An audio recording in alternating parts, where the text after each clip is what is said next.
Hey everyone, how are we all? My name is Karen and this is another embodynourish video. Today I'll be showing you how to make some delicious and aesthetic looking brunch dishes.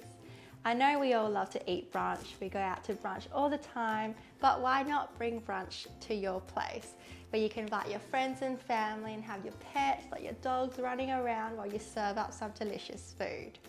So I'll be showing you 4 dishes, and 2 of the dishes will be quite airy and light, your breakfasty type, and the other 2 will fill up your tummy right up. And with that, let's get started.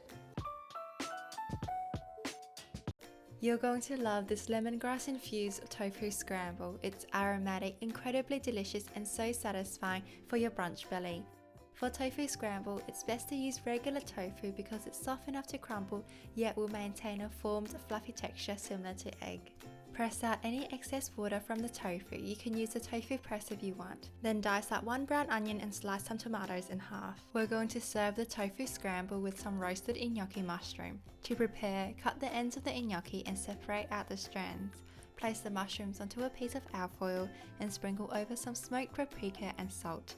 Wrap the foil up and place it in a baking tray along with some tomatoes. Usually I do like the roasted tomatoes as they are, but you can also sprinkle some paprika over the top too. Roast the tray in the oven for around 20 to 25 minutes at 180 degrees Celsius. Meanwhile, heat up olive oil in a skillet over medium heat. Sauté 1 diced up brown onion until they're soft and translucent. Add in 3 minced up garlic cloves and a 1/4 cup of minced lemongrass. Sauté for about 3 to 5 minutes until the lemongrass is slightly golden brown and fragrant. When the lemongrass is aromatic, add in the cubes of tofu. You don't have to cut it up beforehand. As the tofu cooks, it will soften and you can use a wooden spoon or spatula to crumble it up. Sprinkle over 1 teaspoon of ground turmeric. This is optional to give it a yellow egg-like colour. Before transitioning, I've always loved my scrambled eggs seasoned with soy sauce, so I'm going to add around 1 tablespoon in. Soy sauce just gives it a really nice umami flavour. You can also season it with some salt and black pepper. It looks so wonderful guys, I'm super excited about this dish. We're going to serve this with some sourdough toast as well, so let's get it toasty and everything should be ready at the same time. Bring out the tray in the oven and open the foil. This is best served when everything is warm. Serve the scrambled tofu over the toast and assemble the roasted tomatoes and gnocchi mushroom around it. For some freshness, add in some avocado slices. What I love about this dish is the simplicity of the flavours. We're just combining simple ingredients together to produce a dish that ticks all of the boxes. Healthy, delicious and so wholesome. Next up, we have this amazing Greek goddess bowl with sautéed winter greens and beetroot hummus. You can definitely use store-bought vegan hummus, but I find that homemade ones are so much more flavoursome and healthy, so we're quickly going to show you how we make our own. We're going to bake the beetroots in the oven, and as part of our whole foods eating, we're going to bake them without using any oil. Pour some veggie stock into a bowl and submerge the beetroot into it. Place it in some foil and wrap it all up. Pop the beetroot in the oven at 190 degrees Celsius and bake for an hour or until the flesh is soft and tender. While we're here, we're going to prepare a shallot for roasting. We'll be using this later in the dressing and it takes about the same time to roast as the beetroots. So we're submerging the shallot in the veggie stock like before and popping it in the oven. And while that's roasting, we're going to move on to the winter greens. We'll be using spinach and kale as our leafy greens. Feel free to try out any of the other ones, baby spinach would work well too. Cut them into smaller pieces, keeping in mind that they're going to shrink when you're sautéing them. In a pan, drizzle some olive oil over medium heat. Add in freshly minced garlic and sauté until they're golden brown. Add in the spinach and sauté for around 2 to 3 minutes. The kale should cook for a bit longer, around 6 to 8 minutes. Both of them should turn bright green. You can also drizzle over more oil and add in more garlic to generously coat the sautéed greens with a richer flavour. Stir frequently to prevent the garlic from burning. When they're done, transfer to a plate or bowl. Next, let's char grill the broccolini. These guys will change up the leafy green texture and add in that subtle smoky taste.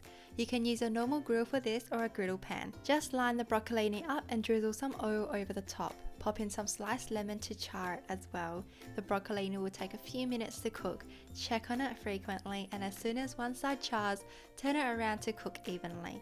The lemons will be done quite quickly, so just watch out.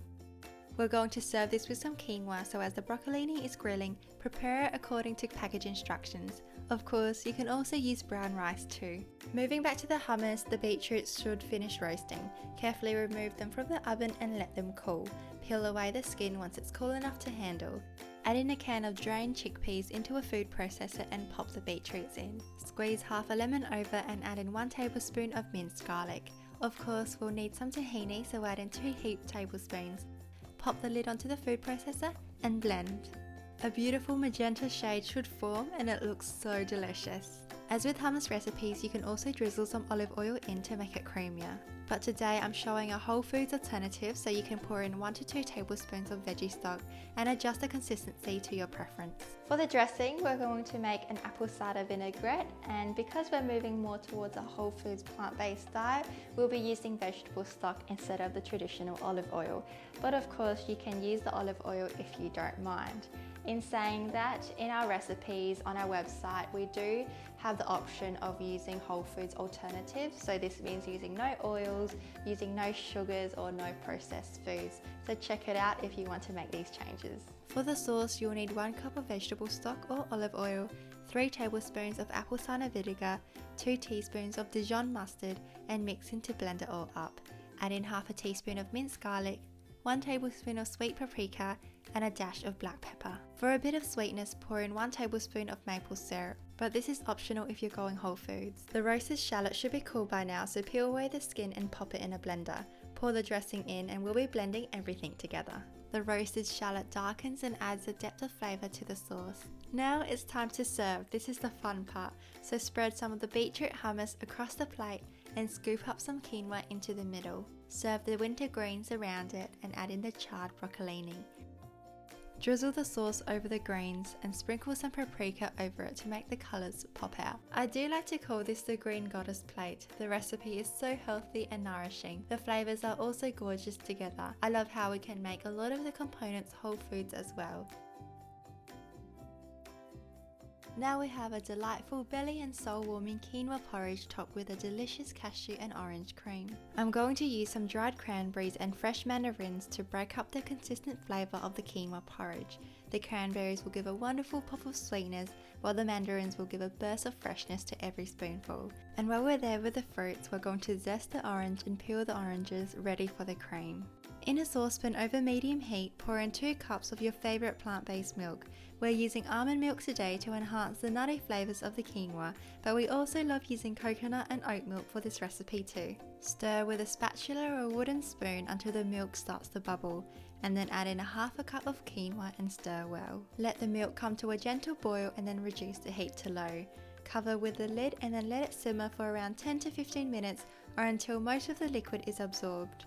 So here I use the ratio of 2 cups milk to half a cup of quinoa because I really like my quinoa porridge on the softer side.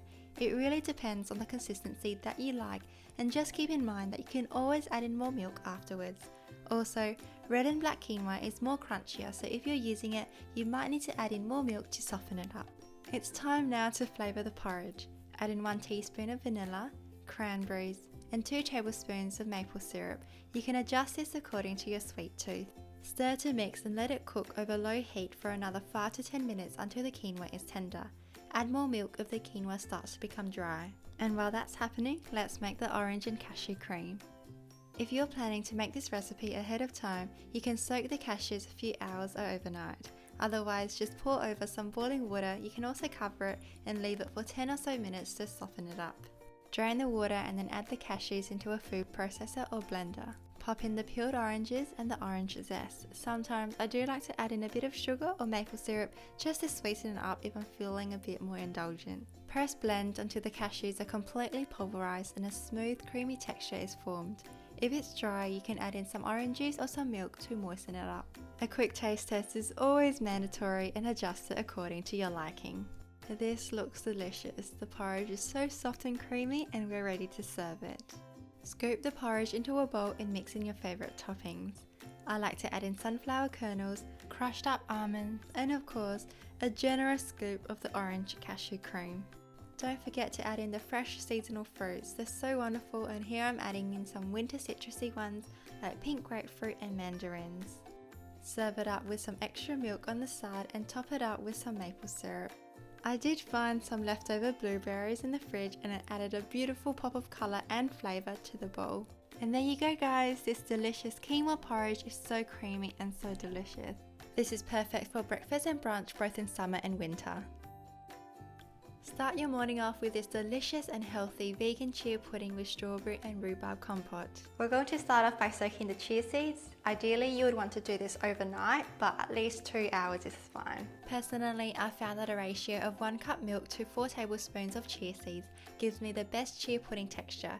You can use any plant-based milk that you like, and I personally prefer coconut milk. Make sure to give the chia seeds a good stir before covering it and letting it set in the fridge. Let's now make the strawberry and rhubarb compote. You'll need 1 cup of strawberries, you can use fresh or frozen, and 1 cup of rhubarb cut into 3 cm pieces. Grate some ginger and freshly squeeze a tablespoon of orange juice. In a small pot or saucepan over medium heat, add in the orange juice, the fruits, and the ginger. Sprinkle over a pinch of cinnamon as well. As the strawberries and rhubarb heats up, they'll soften enough to mash with a wooden spoon or spatula. When the juices start to bubble, turn down the heat to medium-low. Add in white or brown sugar to balance out the tardiness of the rhubarb. I do like to change up the sugar amount depending on whether I'm feeling healthy or indulgent. Cook for around 10 minutes until everything is soft and combined. When done, remove from heat and let it cool. We're going to top the chia pudding with one of my all-time favourite crumble recipes. In a food processor, add in half a cup of coconut flour, half a cup of walnuts, a 1/4 cup of shredded coconut, a 1/4 cup of old-fashioned rolled oats, and a 1/4 teaspoon of cinnamon powder. Pop on the lid and press pulse until it's combined and crumbly. Pour the crumbled mixture into a baking tray and pour over 1 teaspoon of vanilla extract and a 1/4 teaspoon of maple syrup with more to taste. Mix and spread out evenly across the tray. Bake at 180 degrees Celsius for 25 to 30 minutes or until it's golden brown. It's going to smell absolutely delicious. We're also going to top the chia pudding with some lime-infused apples. They're super easy to make, they sound sophisticated, but it's simply just slicing up some apples and squeezing, infusing it with some lime juices. When the crumble is done, remove it from the oven and let it cool. And now we're ready to put it all together. Take the chia seeds out from the fridge and mix it up with a spoon. In a cup or a bowl or even a cute mason jar, scoop the compote and then add the chia seeds on top. Ideally, the chia seeds should form a thicker layer than the strawberries and the rhubarb. Top the next layer up with some coconut yogurt, which will nicely balance out the compote. Finally, add some of the walnut crumble on top and don't forget the delicious apples. The great thing about this recipe is that you can prepare all of the components the day before when you have plenty of time and then serve it up for breakfast or brunch the next day. Thank you so much guys for watching my video. It really means a lot to me and I would appreciate it so much if you guys liked, comment and subscribe to my channel. Don't forget to also check out my website at embodynourish.com. You can find the full recipes of what we made today and loads of other vegan recipes as well. I hope you have a great day and happy eating!